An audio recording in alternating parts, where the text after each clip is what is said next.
The Replica Dragonfang's Flight is a new unique amulet in this league. It was created by playlife, that's the guy who won the Ruthless Boss Kill Race in Crucible League, and this might just be my new favourite unique item. I mainly play solo self-found, and this item alone is enough to make me want to migrate to Trade League, because this amulet just has such an awesome design. Let's take a look at what it does. So firstly, even though the amulet is called Replica Dragonfang's Flight, it's not an actual replica unique, it's not a heist exclusive drop, it can drop anywhere in the game. And this amulet has a decent chunk of increased reservation efficiency of skills, and this is generic reservation efficiency 2, which means it also affects life reservation, which could be quite impactful depending on your build. And it also has some resistance and a small amount of reduced attribute requirements. And then it has the big mod, the reason why you pick this amulet up. +3 to the level of a skill gem. And when the amulet drops, it will roll a random skill gem out of the entire list of the skill gems. So for example, you could have +3 to the level of Spark, or +3 to the level of Cleave, or +3 to the level of Herald of Purity.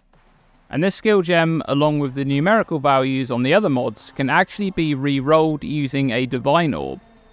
But the really cool thing about this amulet is, using a Divine Orb to re-roll the skill gem is not going to be worth it, so in a Trade League environment, this item is really interesting because a whole bunch of these amulets with underused skill gems exist. And they're super cheap, because as I've mentioned, it's not worth it to spend a Divine Orb on re-rolling it, because the chances of you getting a meta skill gem is extremely low. And not many people are playing these off-meta builds, so this item suddenly enables some off-meta abilities in a big way.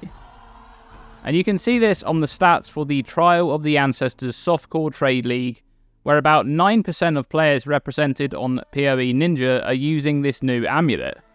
And when you look at the breakdown of abilities that are being used, you can see that there is a massive list of abilities, with the most popular being Fire Trap, Righteous Fire and Hex Blast, each of those sitting at about 6% play rate. But as you scroll down, you can see more and more abilities. Plenty of non-meta abilities are being used too, because this amulet enables those off-meta abilities in a way that didn't really exist before. Because 3 gem levels for a lot of abilities is a massive increase in damage, and a comparable amulet would be a crafted +2 amulet, which has the potential to be better with the other mods that it has as well, but it's also significantly more expensive in most cases. So if you're someone who enjoys off-meta builds, or maybe experimenting with something new, perhaps you're just looking for some inspiration for your next build, check out the Replica Dragonfang's Flight unique amulet, and take a look at the trade listings to see which skill you could build around on a very low budget. You never know, you might just be inspired to make a new build.